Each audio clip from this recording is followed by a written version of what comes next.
колку вие како бугарски европратеник успевате да продавате приказната или да ја одбраните позицијата на Бугарија во врска со почетокот на преговори за Македонија? Това не е нищо ново. България винаги е подкрепила Македония за пълноправно членство в НАТО и в Европейския съюз и е поставила спазването на правата на хората, на гражданите, които се изявяват публично като българи или знаят своят български произход. Това е залегнало в резолюциите на Европейския парламент от 2010 година. Във всяка резолюция е записано за недискриминация на граждани, които открито заявяват своята българска етническа принадлежност или български произход.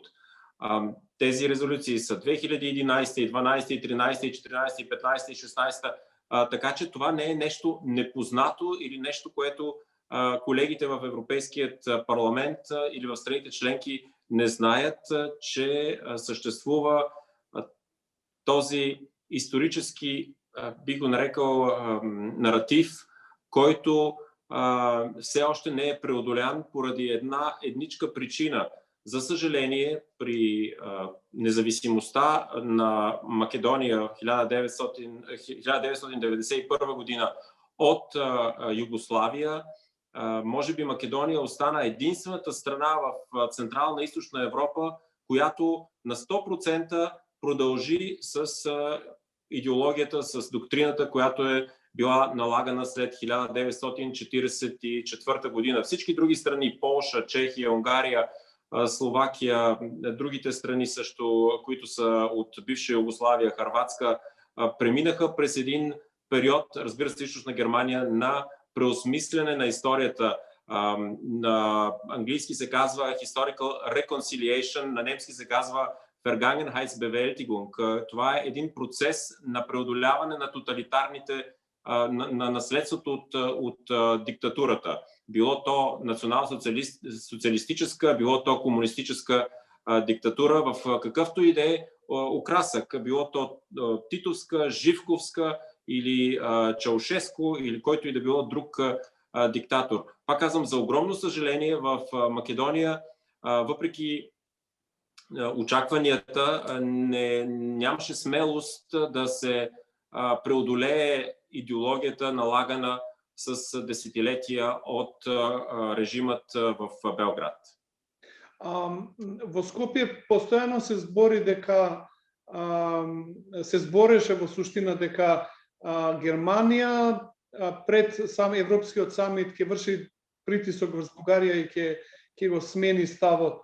Сега таа риторика е нова и велат добро, сега Германија не заврши работа, ама може новата администрација на Бајден. Што очекувате вие од како новата администрација, американска администрација, како може таа да влие во однос на бугарско-македонскиот спор? Аз наистина се очудвам, че в 2020 година и 2021 година има хора, които смятат, че някой друг трябва да им свърши работата. Аз много съжалявам, че така мисли господин Заев. Наистина много е тъжно да смяташ, че някой в Берлин, в Брюксел или в Вашингтон ще натисне твоя съсед и ще свърши несвършеното от тебе, но не да го свърши, да изпълняваш договор за добросъседство, да приемеш общата история като обща история на двата сегашни народа, а не обща история на Балканския полуостров, на Османската империя, на Европа или на човечеството. Тук говорим, че голяма част от нашите предци не са се разделили, те не са имали такова раздвоение, както разбира се сега имаме едно разделение, което би трябвало да се преодолее по пътя на европейската интеграция. И това е голямата идея на Европа, да преодолееме омразата, лъжите, разединението в единна Европа. Не смятам, че господин Заев или тези, които го съветват, може би службите или който и да е, не смятам, че може да разчита някой друг отвънка да свърши тази работа и да натисне България или пък по някакви други канали. България е уважаван член на Европейския съюз и на НАТО. И ние сме показали, че може да се разчита на България. Ние подадохме в много тежки моменти за Македония ръка. Първи признахме Македония. По време на югоембаргото бяхме зад Македония да получава от пристанището в Бургас газ и нафта и всичко, което е необходимо. 2001 година, нека да не забравяме, застанахме зад териториалната цялост и независимостта на Македония. Имаше други сили, ако вие може би знаете за тези неща, имаше други сили, които искаха да видят Македония разделена. Тогава категорично застанахме за териториалната цялост на Македония. А преди това бяхме дали и военна техника, случайно да не би Милошевич да тръгне и срещу Македония тогава, когато се разделяха от Югославия. След това първото ни председателство беше да убеждаваме нашите съседи и нашите приятели от Европейския съюз колко е важно Македония да стане част от Европейския съюз. След това ратифицирахме, един от първите, мисля, че втората страна ратифицирахме за НАТО. Така че никой не може да обвини България, че работи за дестабилизация на региона или че по някакъв начин ние имаме някакви задни мисли. Ние не сме инвестирали 1 евро за комуникационна стратегия срещу Македония. Напротив, винаги сме смятали, че ние по-братски заедно може да решиме тези проблеми, които са ни завещали дружите Тито и дружите Живков, които са ни завещали комунистите тези проблеми. Ние можем сами. Никой не ни караше нас 2017 година, нямаше Нимиц, нямаше ООН да подписваме договор за добросъседство. Това беше един братски жест, че ние сами, без никой да ни кара отвънка, да ни натиска, можем да преодолееме омразата и пропагандата от режимите преди нас. Така че много се надявам да се върнем в положителната атмосфера, която имаше в 2017 година, след подписването на договора и да продължиме да бъдем най-близките, нещо като Германия и Австрия, Румъния и Молдова, Гърция и Кипър, да си помагаме във всички възможни аспекти на политиката, зачитайки, уважавайки, разбира се, чувството на идентичност на всеки един. Всеки жив човек има право да се самоидентифицира такъв, какъвто иска. Аз съм го повтарял, може би, ако вече не десетки, стотици пъти, че всеки, който се идентифицира като етнически македонец, е негово право и никой няма право да му го отнема. По същата логика обаче, нямаш право да променяш на починали хора също тяхната идентичност. Това е, бих казал, изключително погазване и кощунство върху паметта на хора, които са починали и които сега се употребяват за някаква пропагандна цел. Между другото, историята би трябвало да бъде наука, академична наука, а не би трябвало да бъде пропаганден материал. Разбира се, че в много страни се използва и за пропаганда, но все пак се надявам, че историците ще останат историци и ще останат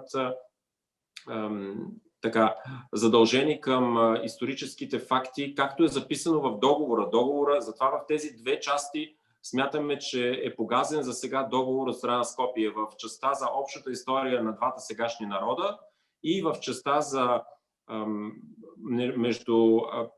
на комисията, която е между двете страни, където е записано, че тази комисия трябва да работи само изключително основано на източници от съответната епоха, а не на интерпретации на някой професор от след това или на такива думи като мултиперспективност, че хората могат да имат различна перспектива. Сега чувам най-различни неща.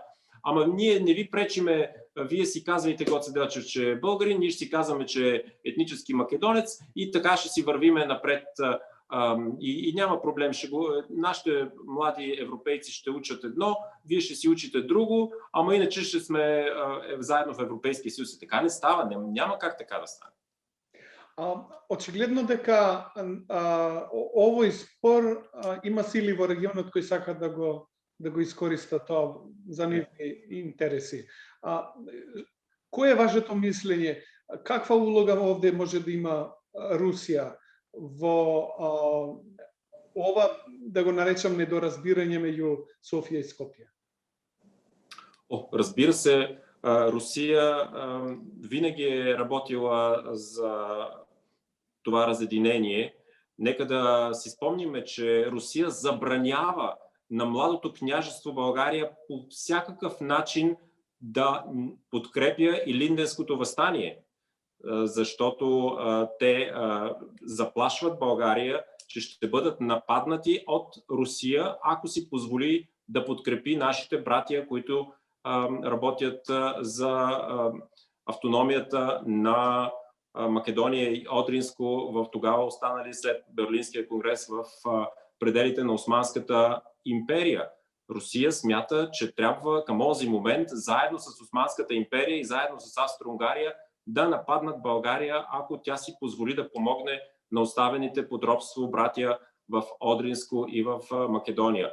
И разбира се, че и в сегашните дни Русия, за съжаление, където може, посланникът използва възможности да налее малко масло в огъня, но това трябва да бъдем достатъчно, как да кажа, умни, разумни, да не се подвеждаме нито от едната, нито от другата страна и да играеме в политическите игри, било то на Русия или на Сърбия или на който да било друг, за разединение. Обратно, включително и Сърбия и всички страни от Западните Балкани трябва да станат част от Европейския съюз, преодолели проблемите от миналото, които са ни разделяли. Аз ще дам пример с Гърция. Съм сигурен, че знаете колко огромни проблеми и какви страдания сме имали българо-сръбските отношения, войни, какво се е случило в сегашна Северна Гърция, в Егейска Македония, град Кукуш опожарен, десетки, стотици хиляди души бежанци от Егейска Македония. Но въпреки всичко, историята я знаеме, не я забравяме, трябва да знаем историята, какво се е случило, но сега сме заедно в Европейския съюз, ние не се мразиме, ние сме партньори и работиме заедно. Това е и нашата, как да кажа, и молба, и призив. Няма страшно да знаем историята. Не е страшно, няма да бъде загрозен сегашната македонска идентичност, ако не се лъжеме за историята. Нека да бъдем близки партньори и в НАТО, и в Европейския съюз, но да не получават младите европейци в Македония една категорично фалшифицирана история. И не може никой да ми каже, че това е европейска ценност. И едва ли не България искала нещо невероятно голямо от Македония и не можело да си го позволят. Ако истината е проблем, то не знам на къде вървиме тогава. Как е възможно лъжата да се смята за европейска ценност, а истината да се смята за нещо много лошо? Како ги обяснувате екстремно просръбски ставови на ВМРО-ДПМНЕ? Аз бих казал, че със сигурност едно е управляващите или сега председателят и някои от управляващите на ВМРО, със сигурност има много други хора, които са, между другото, наследници на български революционери и войводи в централата в Белата кука, в централата на ВМРО ДПМНЕ в Скопие, с наименованията на сгради, на залите са на български войводи, революционери, на Христо и Милан Матови, например, и други. Така че това раздвоение между историческото ВМРО, което започва като БМОРК, български македоно-одрински революционни комитети, създадени от доктор Христо Татарчев и Гоце Делчев, като организация на българите, останали от османска власт след Берлинския конгрес и тяхната борба за автономия и след това за независимост, и сегашната партия, поне официалната доктрина, няма нищо общо, за голямо съжаление, с историческото ВМРО. Защо така работят? Ние сме повдигали въпроса в ВНП по тази тема. Знаете, може би, че след няколко месеца ще се вземе и решение за членството на Фидес, на унгарската партия, които знаете, че пък от друга страна подкрепят ВМРО ДПМН и техният мигрант или единственият мигрант, който приеха в Будапеща под закрилата на Виктор Орбан, бившият председател на партията. Така че нещата са доста обвързани. И ние винаги към тях сме подавали ръка за сътрудничество и за преодоляване на тази омраза. ВМРО и акционните комитети са първите, които посрещат българската администрация. Те активно участват в българската администрация в тогавашната територия, окупирана от германския Райх.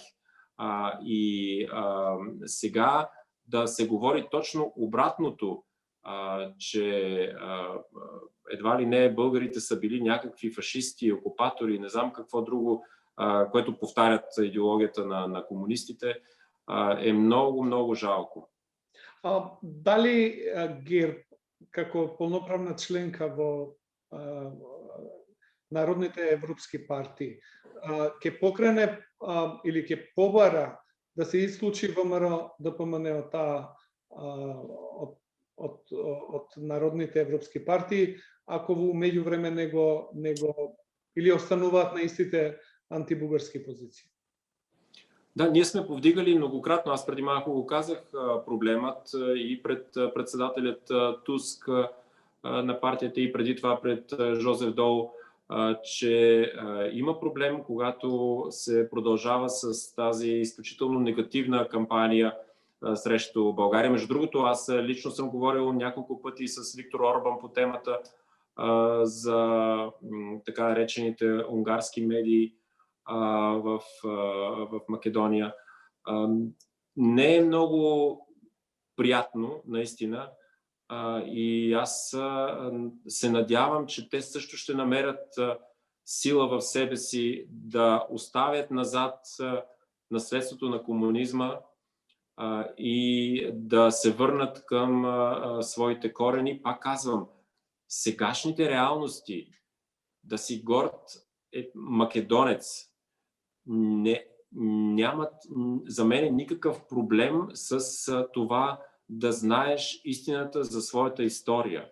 Никой не пречи, както искат да представят българската позиция, че ние неглижираме или негираме македонският идентитет. Не е вярно. Сегашният македонски идентитет е право на всеки македонец да се идентифицира, който иска да се идентифицира като етнически македонец, е негово право. Също така е негово право да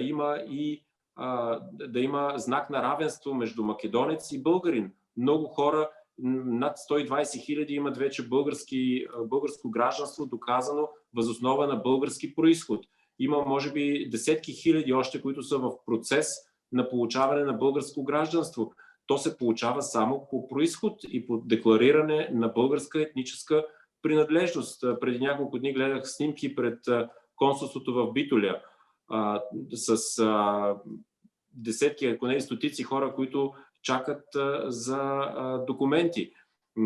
Това не може да бъде, как да кажа, с лека ръка казано, че всички те са предавници или пък, че техните предци са били заблудени от екзархията. Аз чувам най-различни фантастични истории. Екзархията била заблудила хората, защото имало българска държава, тогава едва ли не заради това били българи, се писали, пък не знам, най-различни фантастични истории, които само и само да намерят някакъв начин да кажат, че българите са нещо лошо и че те са искали да ги асимилират и да окупират тези територии. Господин Ковачев, ви благодарам на овој разговор. Благодаря ви и аз.